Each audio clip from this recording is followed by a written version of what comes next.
Welcome to the start of this class. I am so excited for you to learn all the different things about photography and, more importantly, what makes a great photo.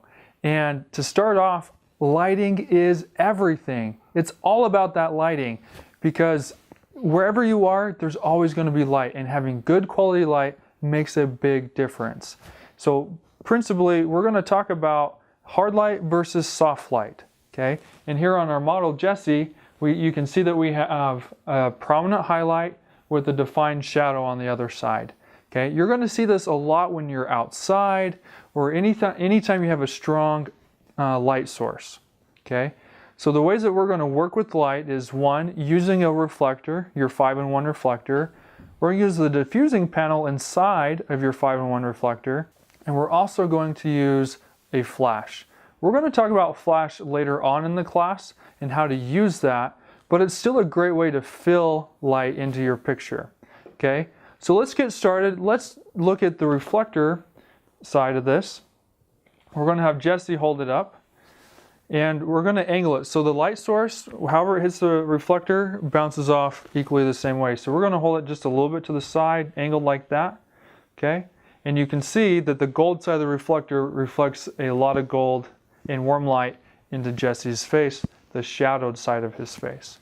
Okay, reflectors, though, because they're kind of finicky, they do have to be kind of close to the model. So I like my model to hold them, and then I zoom in close to them so we can't see any of this. Okay, if we're going to do a wider shot, it's nice to have an assistant, but if you don't have one, just have your model hold it. Okay, if it gets too far away, you won't even see the effect of your reflector. So let's take a picture really quick with Jessie holding the reflector like this.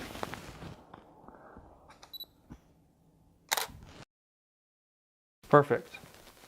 Nice work, Jessie. Okay, now let's use the diffusing panel inside of our reflector.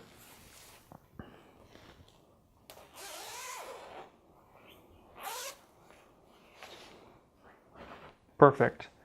Now the diffusing panel needs to be held between the light source and your model. Okay, and you'll see dramatically already that the highlight is a lot softer on Jessie, and it kind of helps also wrap extra light around to the shadowed side of his face.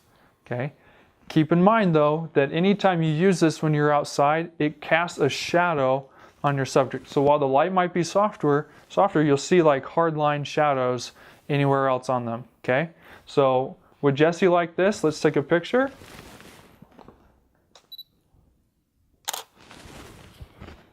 Perfect.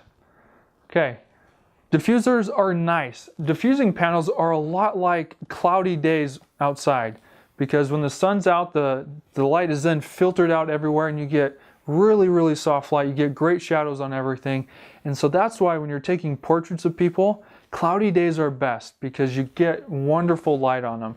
But when we don't have cloudy days, we use diffusing panels to kind of help create that just a little bit. Okay, so now let's do the flash. We're going to use flash to fill in some light onto the shadowed side of Jessie. So let's get rid of the diffusing panel, and we'll bring in our speed light with umbrella.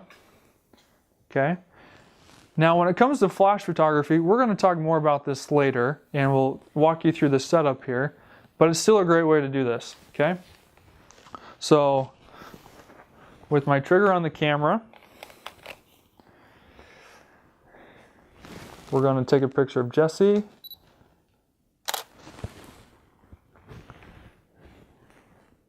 And there we go. So that does it for this video. Hopefully you can better see and identify hard light versus soft light. Now for your photo challenge today, I want you to go back through your photo library and identify these different types of light. And if you have soft light, what was it about that picture that had soft light? Were you inside? Were you in the shade? Did you have some type of reflector?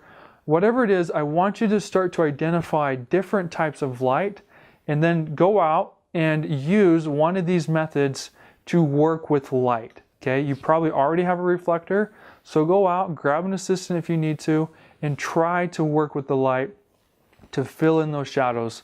Okay, so good luck. We'll see you in the next video.